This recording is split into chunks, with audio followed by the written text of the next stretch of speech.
So I'm doing this drawing based on the paper cutout that I did of Edward Scissorhands. I just light boxed it to transfer.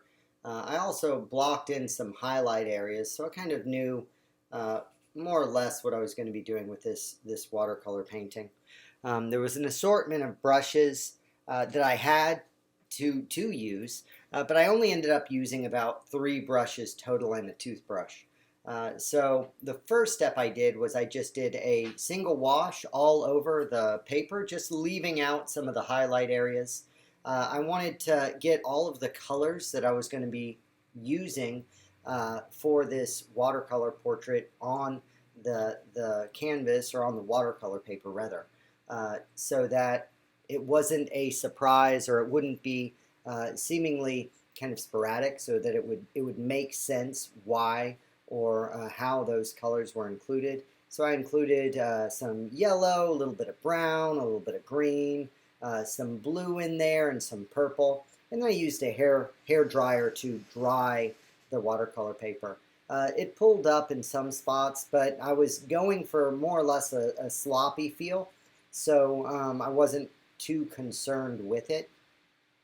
I waited until the paper felt room temperature to the touch. I didn't want it to feel cold. That's kind of how you know that the paper is wet. If it still feels cool to the touch, then it's still wet, and you probably shouldn't work on it unless you want to work wet on wet. Next wash I added some reds mixed with a little bit of purple. I just wanted to get a little warmth in the face. I wasn't really concerned with too many specifics at this point. I was using a rather large brush, so it was more broad strokes. Just trying to get things solidified and get everything figured out at this point. There was some adjustment that I had to do to the actual drawing, because the paper cutout, I stylized that specifically to work for a paper cutout. And so as I got a little bit deeper into this watercolor, I realized that some of the drawing needed to be fixed in order to work for a watercolor portrait. So I was kind of, as I'm doing this, I'm kind of looking at the drawing, and I'm realizing, okay, some things need to be altered, need to be changed, and I start to kind of adjust things as needed. One of the things that I was surprised about, especially looking at the watercolor right now, is how dull things look when they're captured by this camera that I was using, because a lot of the colors that I used were much more vibrant than they are in this recording. They were much brighter. So you saw the final at the beginning. You'll see the final again at the end. But I like having some vibrancy to the watercolors. Watercolors are great for vibrant mediums and colors. So I definitely appreciate how bright some of them can get. I laid some blue, some like bright blue, over some of the shadow areas to kind of unify and push some of the stuff back. Also give a little bit of give a little bit of structure to some of this.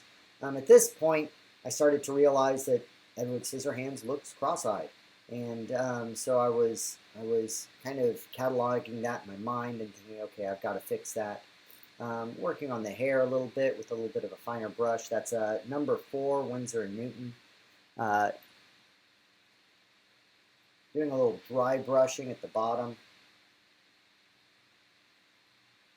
I wanted to get some texture in there. Usually when I'm doing a watercolor portrait, especially when I'm doing a watercolor portrait live, there's that ugly phase that it goes through where you're worried about how is this going to turn out? Is it going to look good? At this point, I started feeling fairly confident that I would be able to pull it together.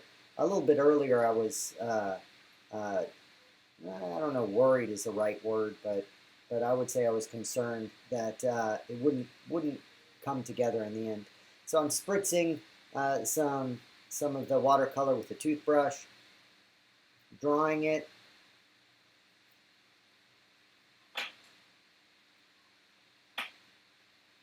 I'm going back in and I'm just reestablishing some of the reds, pushing some of the shadow shapes, trying to get a little bit more structure to the nose. So I'll lay in a watercolor wash and then I'll pull a little bit of it up with a paper towel. And there's the final.